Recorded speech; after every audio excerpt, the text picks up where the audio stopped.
आयुष्यमान स्वयं मोरेश्वरजी पाटील यांच्याकडून या विचारधारेवरती 50 रुपयाचा दान मंडळाला प्राप्त झालेला आहे. ऐका, ज्याप्रमाणे आपण बाजारामध्ये पैशाचा व्यवहार करण्यासाठी जातो आणि भाजीपाला जो भी काही व्यवहार आपल्याला सामान लागतं भौतिक जीवनासाठी ते आपण पैशाचा व्यवहार करून घेतो, त्याचप्रमाणे संसारामध्ये सुद्धा व्यवहार होतो मोह आणि मायेचा.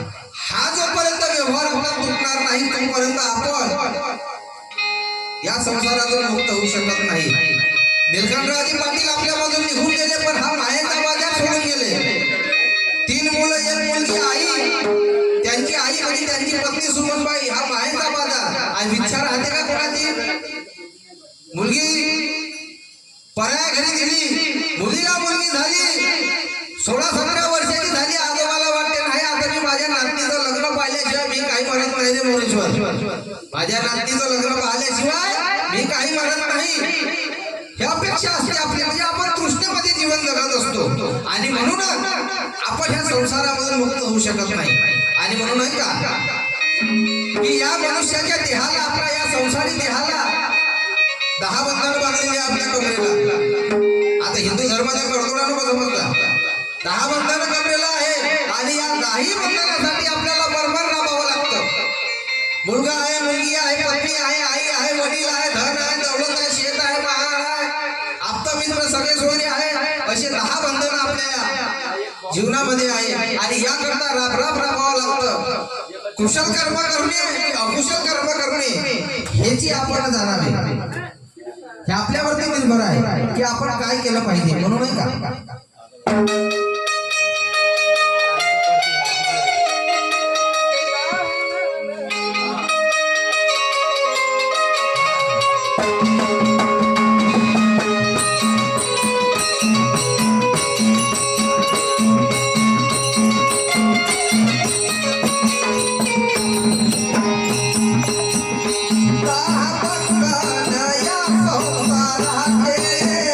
स्वयं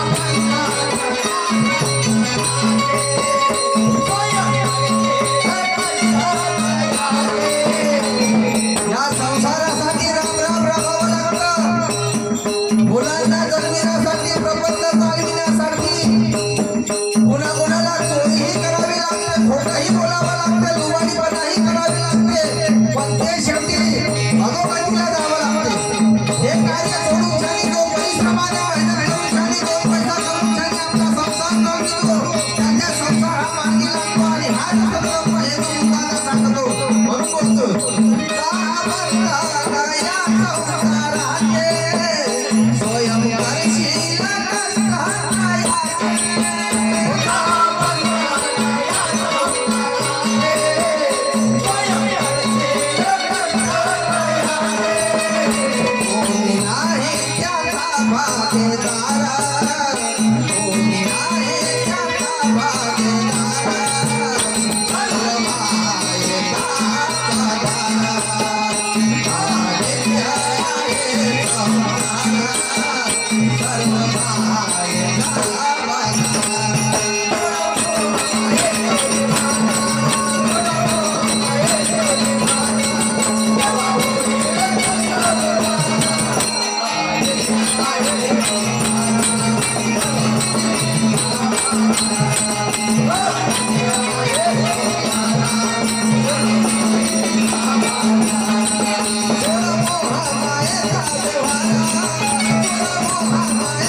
आणि म्हणून दिवंगत निलखंडरावजी पाटील यांची नात शार्वी महेंद्रजी पाटील यांच्याकडून त्या मुलीने सुद्धा आपल्या आजोबाच्या स्मृती मिथ्यार्थ 50 रुपयाचं दान मंडळाला प्राप्त करून दिलेलं आहे. आणि ऐका, हे माझं ते माझं, माझं शेत, माझं घर, माझ्या वडिलांची प्रॉपर्टी, माझी गाडी, माझी माई, यामध्येच आपण गुरफडलो आहोत. आणि ह्या माझ्याच्या पणामध्ये आपल्या जवळचा व्यक्ती केव्हा आपल्यापासून दूर चालला जातो याचीही आपल्याला गरीब राहत नाही. तथागत वर्णन करतात आणि आनंदाला फार सुंदर समजून सांगतात या संसाराबद्दल की या माझ्याच्या पायी, या मीपणाच्या पायी आपल्या जवळचा व्यक्ती केव्हा आपल्यापासून पल्ल्यावर दूर चालला जाईल याचीही आपल्याला गणती राहत नाही. कारण आपण मोहामध्ये पडलेलो असतो आणि द्वेषाची आपल्यामध्ये नेहमी जळत असते. आणि म्हणून तथागत सांगतात, लक्षात घ्या,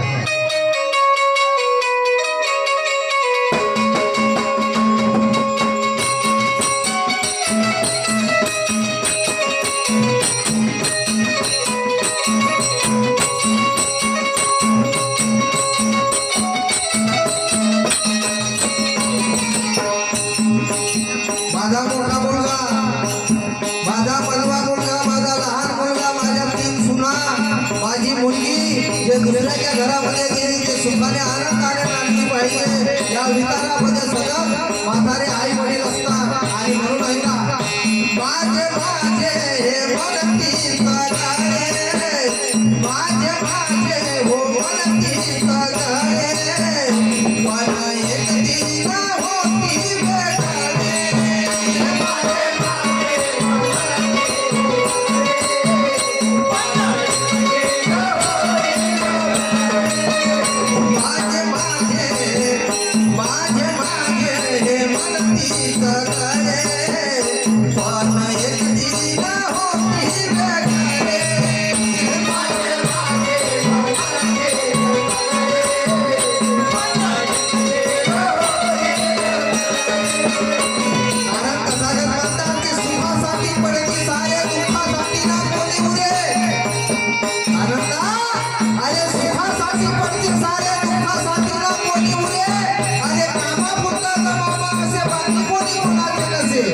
आणि म्हणून माझे माझे वरती सगळे, माझे माझे वरती सगळे, पण एक दिन होती भेटणे.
संसार हा थांबू शकत नाही आनंदा, कारण हा भवचक्रामध्ये अडकलेला आहे आणि या भवचक्राच्या बाहेर हा मनुष्य प्राणी निघू शकत नाही, कारण हा महाभारतामध्ये जगत आहे. म्हणून तथागत काय वर्णन करतात लक्षात घ्या.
सुखासाठी तळमळ करते सुख मिळे ना कुठेवरी, कारण की सुख आलं तर घरामध्ये आनंद झाला आणि दुःखाच्या क्षण आला तर मनुष्याच्या महिनामध्ये मसूरच्या धारा आल्या. पण करता करवी तर आपण म्हणजे दोष दुसऱ्याला घेऊ नका.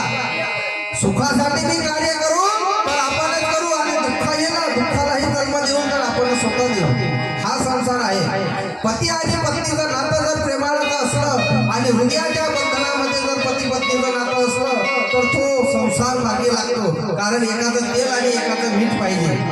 आणि असा सुमनबाई सोबत लक्ष्मणरावजीने सुद्धा संसार केला आणि 4 पुष्पाला जन्म देऊशाने शेवटी ते झाड या ठिकाणी मुरझावलं. आणि म्हणूनच त्यांच्याबद्दल म्हणायचं आहे.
प्रत्येकाला मरण आहे, कारण जन्म आहे आपल्याला तर मरण निश्चित आहे.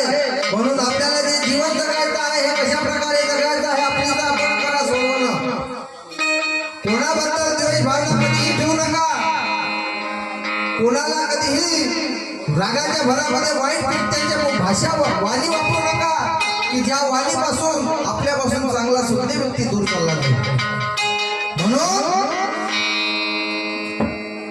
जीवन हे मिथ्या दृष्टीने पाहण्यासाठी नाही. आपल्याला नयन दिले आहे, शरीराला इंद्रिय आहे, डोळे आहे, त्या डोळ्याने चांगला पहा. म्हणून अष्टांगिक मार्गामधलं पहिलं आहे सम्यक दृष्टी. आपण कोणाकडे कशा प्रकारे पाहतो हे आपल्यावरती अवलंबून आहे. कारण आज आपण इतराला ज्या पद्धतीने पाहतो तो तसाच आपल्यालाही पाहू शकतो. आणि म्हणून याबद्दल म्हणायचं आहे.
आणि म्हणूनच आनंदा हा संसाराची व्याख्या मला कळली आणि म्हणून मी सुंदरशी पत्नी होती माझी यशोधरा. अरे लहानसा बाळ माझा राहुल होता, माझ्या वडिलांनी चांगली महाल माडी माझ्यासाठी करून दिली. आयुष्यभर कनिष्का योगेशजी पाटील यांच्याकडून सुद्धा या विचारधारेवरती 50 रुपयाचं दान मिळालं. आणि आनंदाला तथागत सांगतात की सुधोधन राजाने 3 महाल बांधून दिले. राजवैभव होता, चांगला राज करू शकलो असतो, पण हे माझ्या जीवनात कधीही टिकलं नसतं. आनंदा माझ्या देहामधून जेव्हा हे प्राण निघून गेल्याच्या नंतर माझं नावही दिलं नसतं. आज मी स्वतःधर्म हे शोधून काढला या मानवी जीवनामध्ये, म्हणून तुला मी संसाराची व्याख्या सांगत आहे. आणि तू हे ऐकून या उपदेश घेशील आणि म्हणून शेवटचं का कटेंगा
आणि या माहेरच्या बाजारामध्ये जन्म कसा होतो आणि मृत्यू कसा होतो हा विषय सादर करतो लक्षात घ्या.